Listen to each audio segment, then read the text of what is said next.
It was archive day at the Cathar Military Academy, a day usually met with groans from the assembled cadets of a dozen starfaring species.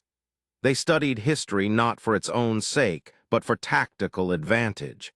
History was a data set of enemy mistakes, but this time the subject was different. The subject was humanity. The Grand Lecture Hall, a sweeping amphitheater of polished chrome and holographic emitters, was silent. The air, usually humming with the low-frequency chatter of the thrax and the faint, citrus scent of the Pelian delegates, was still. On the main viewer, a piece of ancient footage flickered. It wasn't a battle.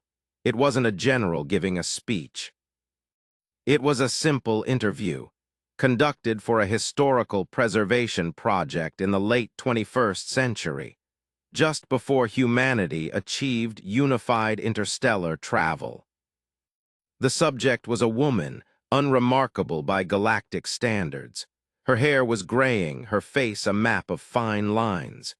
She sat in a simple chair against a plain backdrop. She was a refugee, a survivor of one of humanity's last and most brutal territorial conflicts, the Eastern European Consolidation War.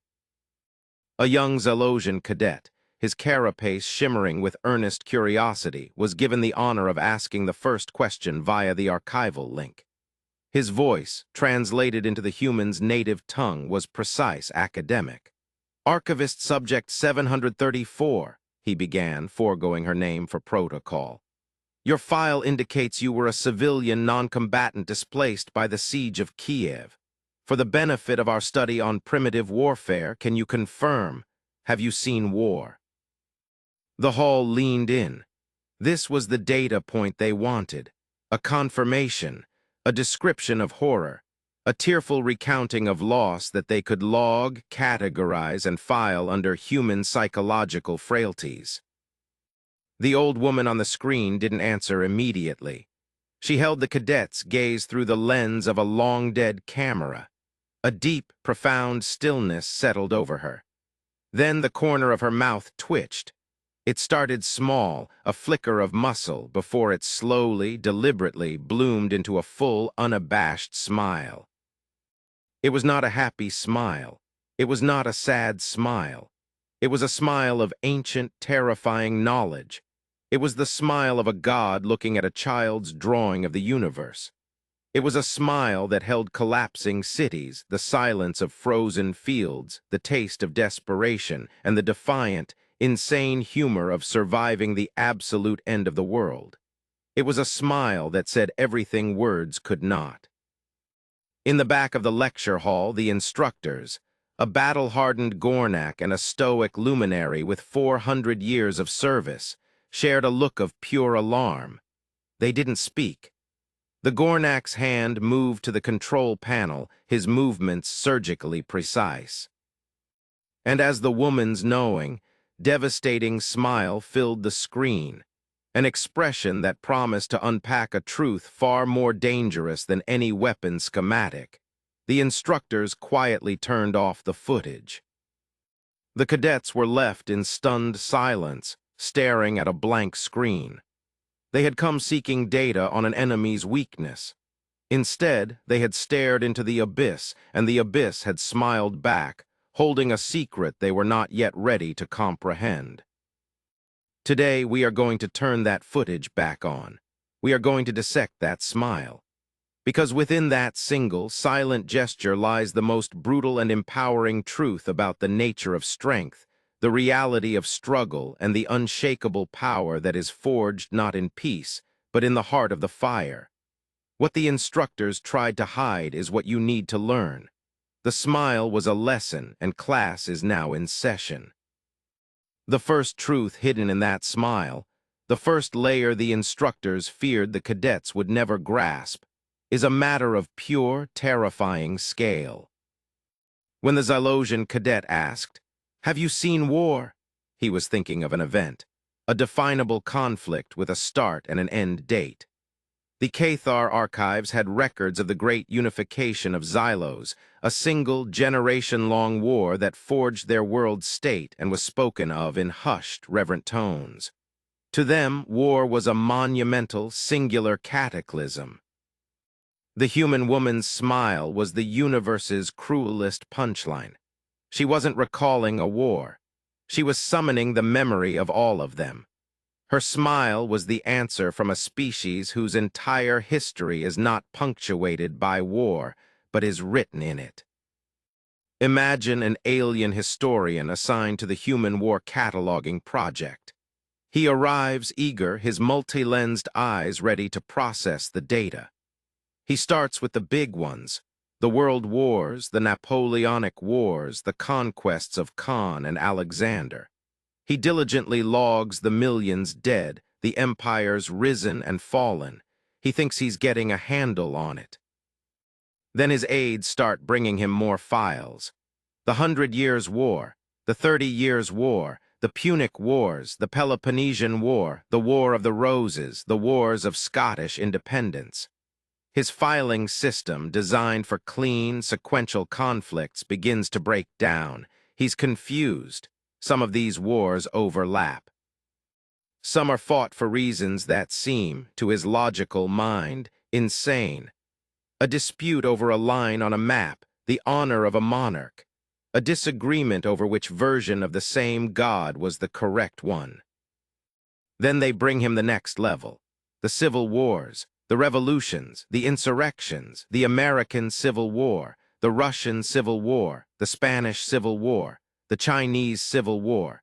He learns that humans don't just fight outsiders, they fight themselves with a unique and passionate ferocity. They will burn their own house down to prove a point to the person living in the other room. The historian's claws begin to tremble as he enters the data. And just when he thinks he's reached the bottom, they bring him the crates.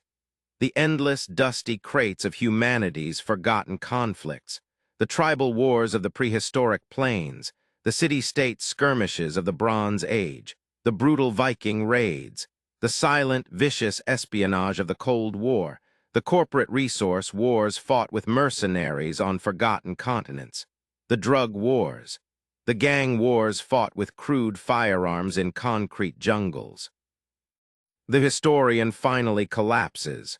His mind, accustomed to galactic eons of relative peace, cannot process the sheer volume. It's not a list, it's a flood. It is the background radiation of the human condition. The woman's smile understood this. The cadet was asking if she'd seen a storm.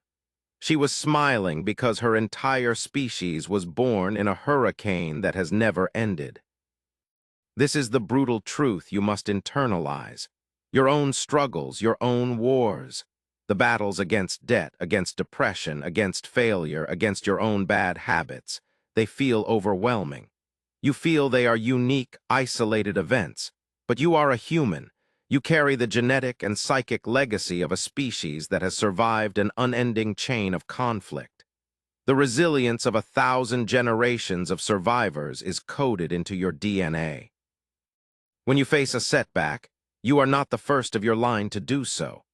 When you feel fear, you are tapping into an ancestral memory of facing down charging mammoths and enemy legions. When you feel like you can't go on, you are forgetting that you are the descendant of people who crossed frozen oceans in wooden boats, who rebuilt cities from ash, who farmed barren land and stared into the face of famine and did not blink.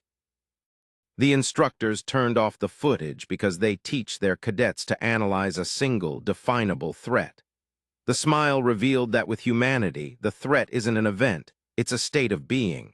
And what they see as a threat is the very source of our unbreakable strength. Stop seeing your struggles as isolated disasters. See them for what they are, the next chapter in a very, very long book of survival. You come from a long line of people who smiled in the face of the apocalypse. Act like it. The second truth, the one that goes deeper than history and into the soul, is the psychology of that smile. It wasn't the smile of someone who enjoyed war.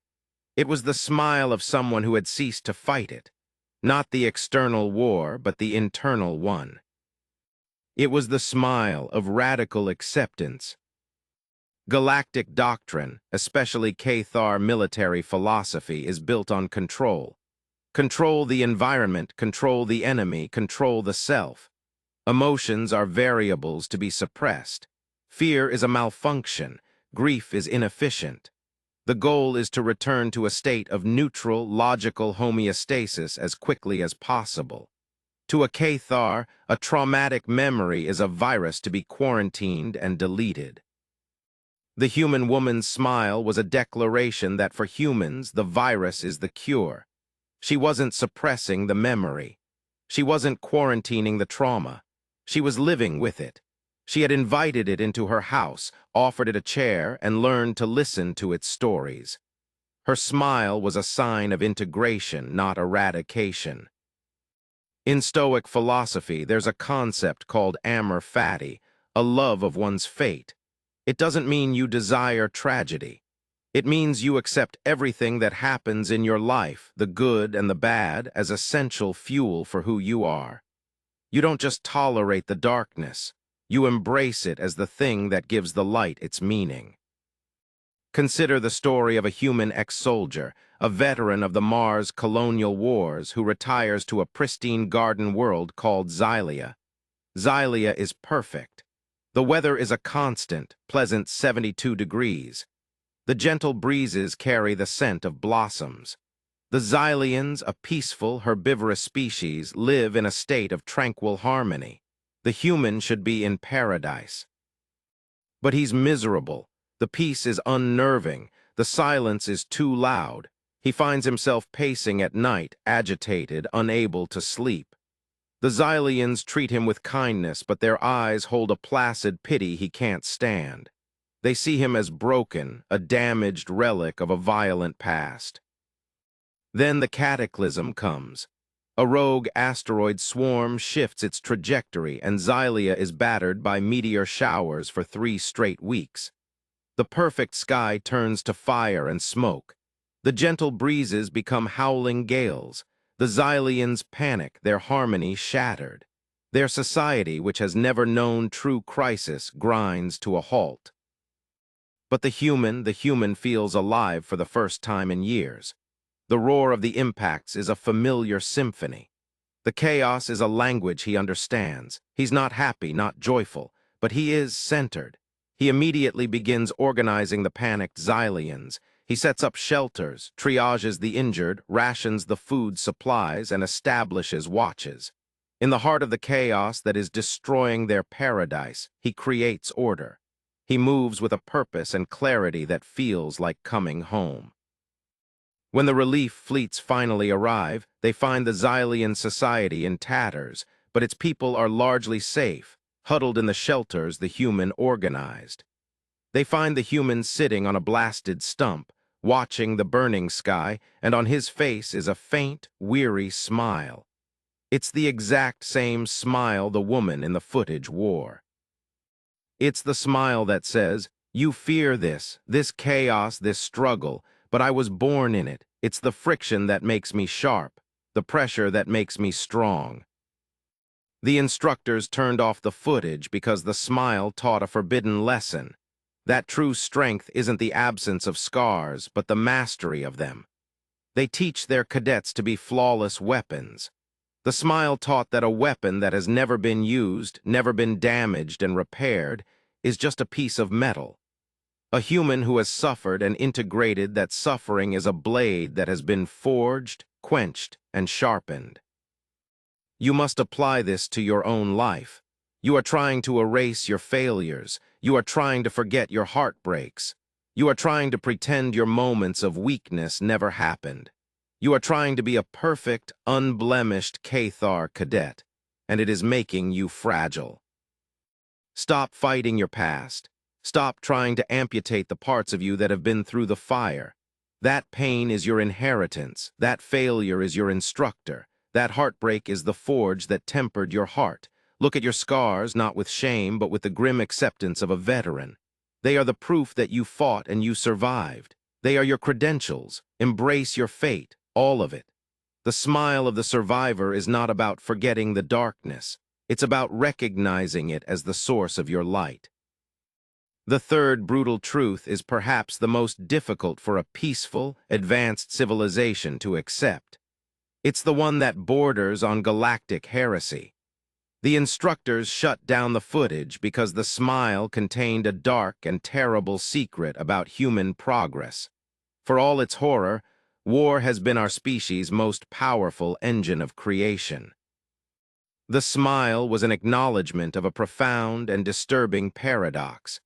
Humanity's greatest leaps forward are often born from its most desperate attempts at self-destruction. In the unified galactic community, progress is linear and logical. A need is identified: faster travel, better medicine, more efficient energy, and their greatest minds collaborate in pristine laboratories to achieve it. Innovation is a product of peace and cooperation. It's a clean, sterile process.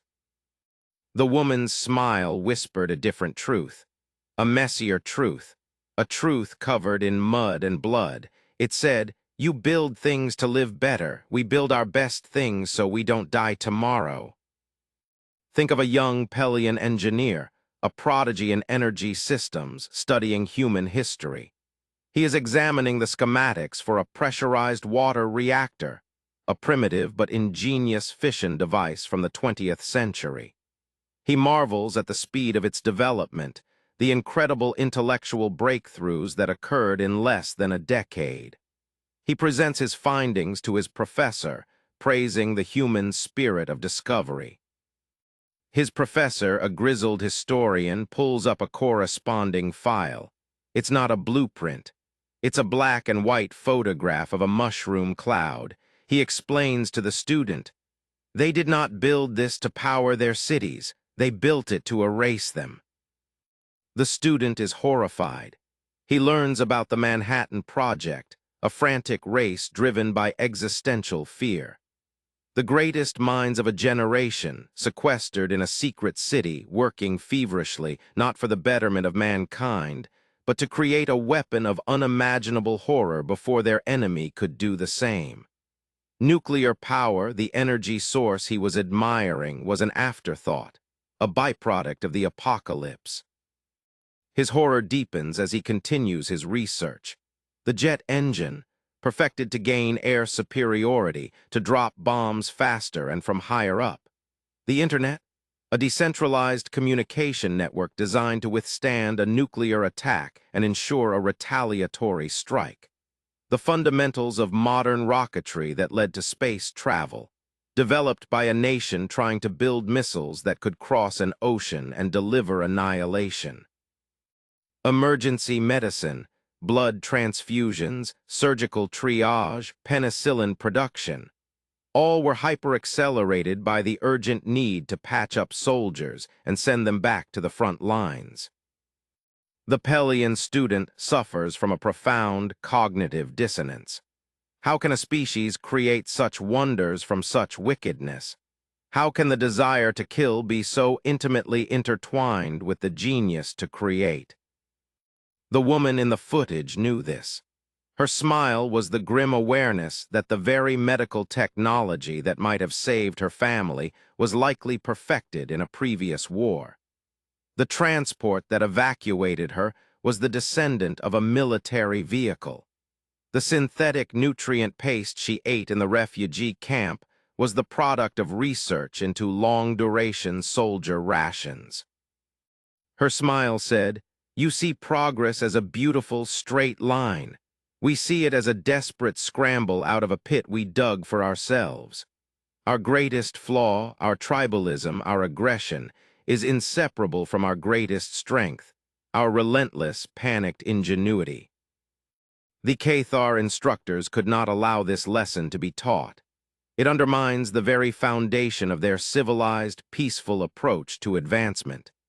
The idea that a species could be so flawed, so self-destructive, and yet so brilliantly innovative is a paradox that could break a cadet's mind. It suggests that the primitive, humans might just out-innovate them, not through cooperation, but through the sheer, frantic pressure of their own internal conflicts. What does this mean for you? You are waiting for the perfect conditions to start. You're waiting for peace, for stability, for everything to be just right before you build your business, write your book, or get in shape. You are waiting for a Pelian laboratory. You need to understand that you live in a human world. Your greatest breakthroughs will not come from peace. They will come from pressure. They will come from necessity. They will come from the desperation of I have to make this work or I will fail. That anxiety you feel, that's the fuel. That deadline you're dreading, that's the launch clock. That rival who's outperforming you, that's the enemy driving you to invent a better weapon. Stop waiting for the war to be over to start building. The war is the building process. The struggle is the crucible of creation. The smile of the inventor and the smile of the survivor are one and the same. They are the smile of someone who looks at the abyss and says, "What can I build with this darkness?" The fourth truth is the one that truly enters the realm of the alien, the incomprehensible. It's the reason the Gornak instructor, a being who had personally pacified 3 rebellious systems, felt a chill run down his armored spine. The smile held a concept that most logical, self-preserving species simply cannot compute: the human romanticization of a good death. To almost every other species in the galaxy, war is a matter of brutal mathematics. You risk assets to achieve an objective. The loss of a soldier is a debit in the ledger. Survival is the prime directive. Retreat is a valid and often superior tactical choice. An individual's life is the highest value because a dead soldier cannot fight tomorrow. The woman's smile, however, was tinged with the memory of something else entirely.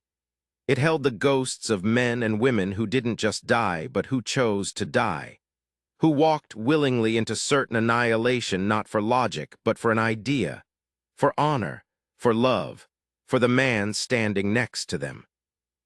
An instructor at the academy might show footage of the Battle of Thermopylae.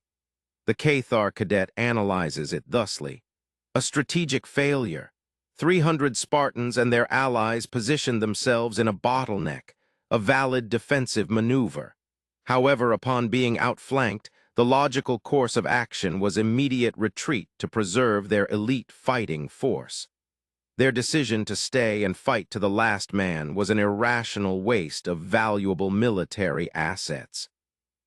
The human woman's smile is the rebuttal. It says, "You see a waste of assets. We built an entire culture on the story of those 300 men." Her smile remembered the firebombed pilot steering his crippled plane into an enemy warship. It remembered the soldier throwing himself on a grenade to save his squad. It remembered the firefighter running into the collapsing tower.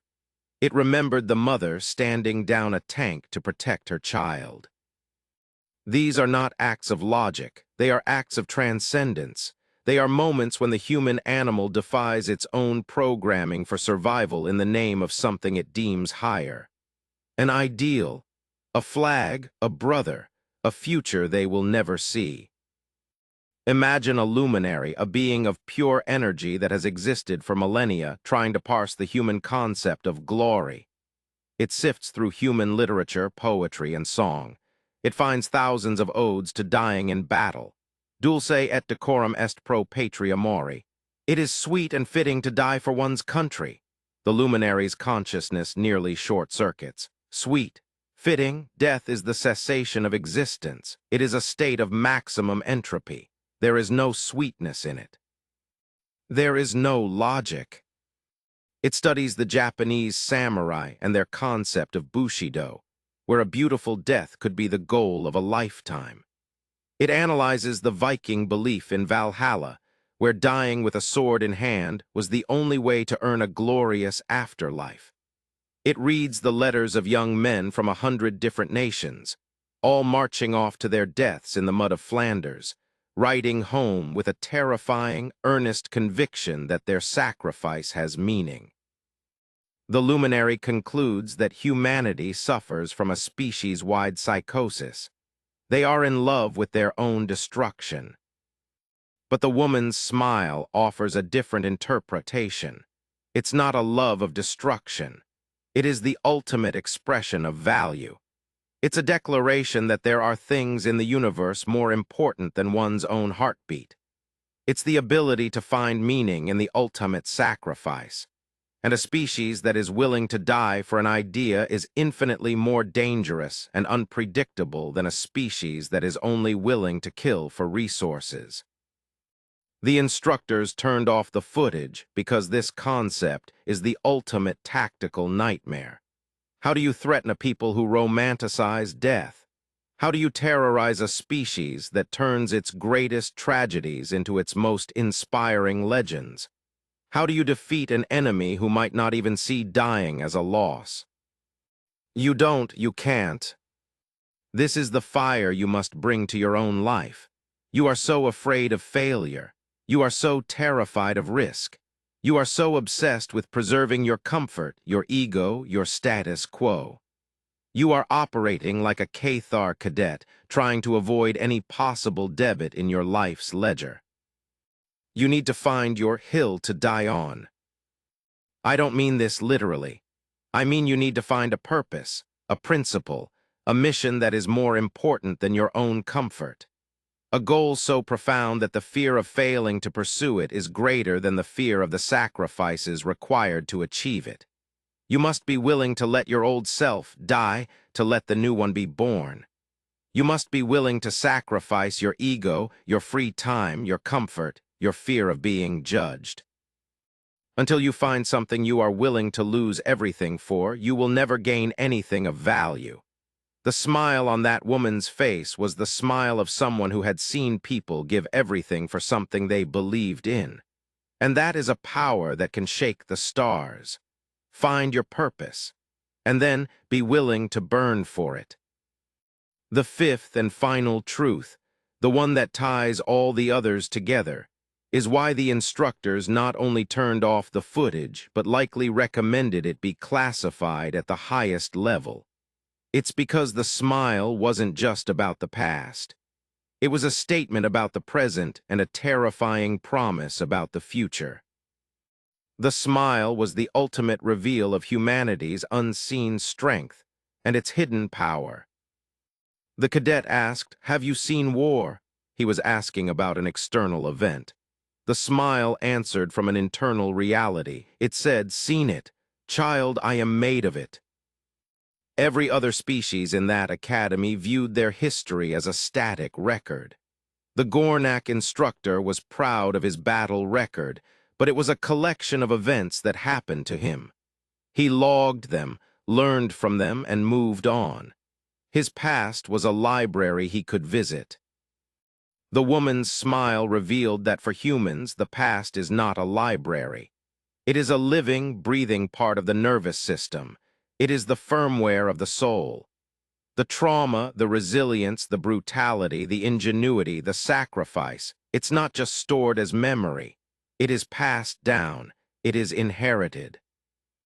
It is carried in the stories told to children, in the iron in the blood, in the reflexive flinch at a loud noise, in the unshakable, often unconscious, confidence of a species that has already survived its own repeated attempts to annihilate itself. Consider this. A standard galactic psychological evaluation of a human subject would be a nightmare of contradictions. High baseline anxiety, yet remarkable performance under extreme stress. A tendency toward tribal in-groups, yet capable of profound, species-wide altruism in a crisis. Prone to illogical emotional responses, yet capable of cold, ruthless, long-term strategic thinking. A history of being a Class 4 Death World predator, yet capable of creating art and poetry of sublime, heartbreaking beauty. To a galactic psychologist, the human psyche is a mess of broken, conflicting code. The woman's smile is the key to the encryption. It's the Rosetta Stone. It says that the broken parts are the source of the strength. The anxiety is the early warning system, honed by millennia of being both predator and prey. The tribalism is the root of the loyalty that makes a soldier throw himself on a grenade. The emotional responses are the fuel for the irrational acts of creative genius and heroic sacrifice. The instructors saw this. They saw a species that wasn't strong in spite of its violent past, but was strong because of it. Humanity hadn't just survived its wars, it had been terraformed by them. Every conflict, from a schoolyard fight to a world war, was a training simulation. Every heartbreak was a lesson in emotional resilience. Every failure was a stress test on the system. The cadets saw a frail old woman. The instructors, for a fleeting, terrifying moment, saw the embodiment of a billion struggles. They saw a being whose personal history was irrelevant because she was a conduit for the entire, bloody, glorious history of her people. The question, "Have you seen war?" was fundamentally flawed. It was like asking the ocean if it had ever seen water. This is the final, ultimate truth for you.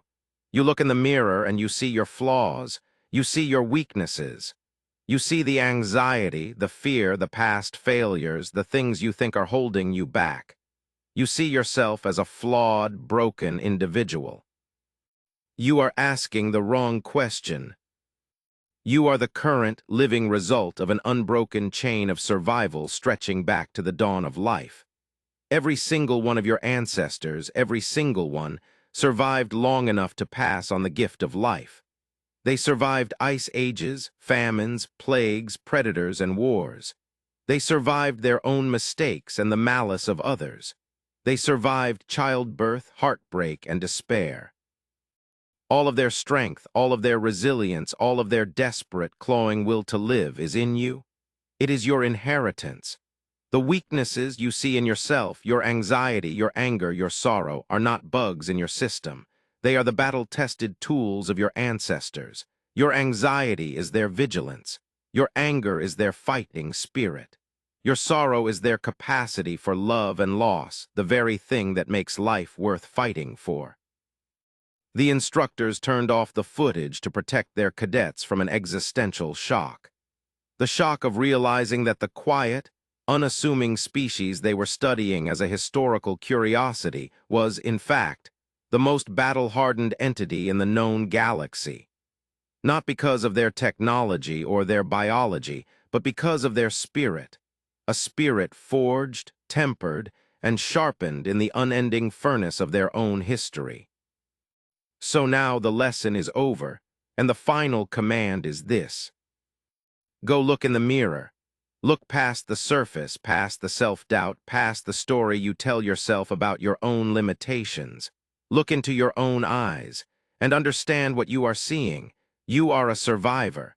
You are the result of a million-year war for existence.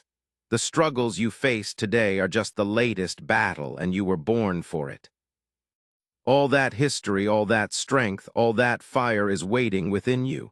Stop hiding from it. Stop being ashamed of it. Embrace it, accept it, integrate it. Then smile. Smile like the woman in the footage. A quiet, knowing smile. A smile that acknowledges the darkness you've seen, both in the world and in yourself, and is not afraid. A smile that holds all your scars, all your failures, and all your victories. Smile and let the universe wonder what you know. Let it be alarmed by the depth of your strength. The footage has been turned back on. Your life is the main event. What you do next is up to you.